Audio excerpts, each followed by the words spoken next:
So I want to check in with our friend Congressman Tom MacArthur. He's been gracious enough to join us every couple weeks and fill us in on what's happening in Washington. In a couple more weeks, I'm going to hear from Congressman Chris Smith, who's going to join us to talk about Lyme disease. You know how I hate awareness stuff, but even though May is Lyme awareness, which again, you're not going to see me doing push-ups or dumping water on my head or wearing a ribbon, that nonsense. I do think it's important that this is one of the most important discussions we can have in terms of the real work that's being done. And on Congressman Tom MacArthur's plate is health care and the cost to New Jerseyans. And I wanted to check in with him. Good morning, Congressman. Welcome back to New Jersey 101.5. How are you?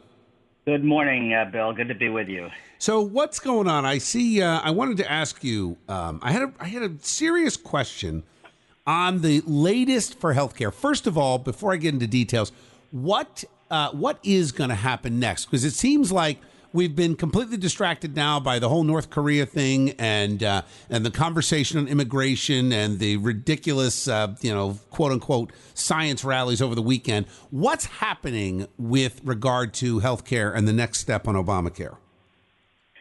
The short answer, Bill, is I don't know. Okay. I love an honest politician.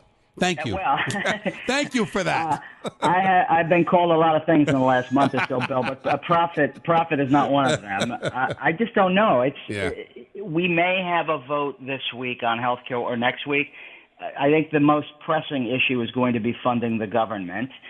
But here's sort of the risk in terms of dates, and I think some of the pressure that will be on us to consider a vote soon. Mm-hmm. First of all, this process that got set up, this dealing with healthcare and a budget process, mm-hmm. that has a limited time window, and that time is coming to an end in the next couple of weeks. And secondly, and maybe more importantly, people are not focusing on the fact that the only thing propping up the current system, the Obamacare system, mm-hmm.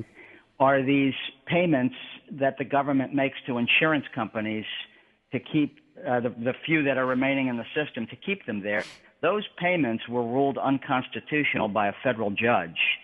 And unless that issue gets solved, those payments are going to dry up pretty soon, and that will eliminate the individual marketplace. So that is putting a lot of pressure on, mm-hmm. And it should put a lot of pressure on Congress to solve the problem once and for all. How much of the discussion is about what the free market can contribute to healthcare costs? And, we hear the discussion on the prescription drug issue from Canada that was effectively blocked by guys like Senator Cory Booker, Senator Bob Menendez. How much of this free market competition is going to be a part of the legitimate discussion on what the next thing is? Well, that is the question in a nutshell, Bill. If you look at what the Affordable Care Act did, is it sort of eliminated free market principles. It mm-hmm. basically said insurers have to sell this policy to every single person, whether they can afford it or not, or whether they need the coverage or not. And that ratcheted up the cost on every single policy. The amendment that I made last week that has been causing some noise a little bit, but that amendment tries to balance the need to give the states some more flexibility mm-hmm. so that it's not one size fits all, but also protecting things that are important, like pre-existing conditions, prohibiting gender discrimination. Well, let me ask about the pre-existing conditions for a minute, because I'm torn on this one in terms of the cost. I get that someone not being denied, if there is a function of government, I have no issue with people who are in a desperate situation. God forbid they're battling cancer, or they're battling some awful disease, to not be denied so that they can get coverage and move on and not have to, become homeless to support their medical bills. Having said that, in a private marketplace, you would think that it would be up to the insurance companies to mitigate their risk, and there would be a higher cost involved with a higher risk. With pre-existing conditions, Bill, I have lived this. My mother died when I was a boy of cancer, and my father had no insurance. Wow. And I watched him work 3 jobs my entire life mm-hmm. to pay off her medical bills. He didn't pay them off until I was in college, and she died when I was 4. Wow. So I've seen it, and I think people need to realize that when it comes to how to fund coverage for pre-existing conditions, it either gets done by the policyholders or it gets done by the taxpayers more broadly. And one of the problems with the Affordable Care Act is it put it all on policyholders, and people's premiums are rising at rates that are completely unsustainable. And a lot of people are going without insurance because they can't afford it anymore. Yeah. So that other people can now have insurance.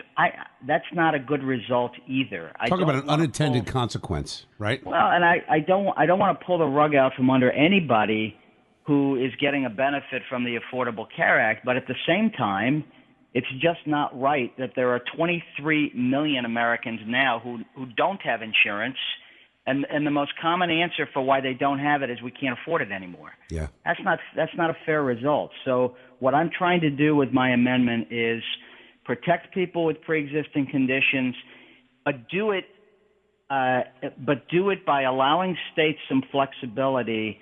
And if they want to change the way pre-existing conditions are covered from the federal standard, they have to have a risk pool to help those people. Okay. I mean, common sense. And Tom, I really do appreciate it because you've thought this through. I did not know that story about your mom.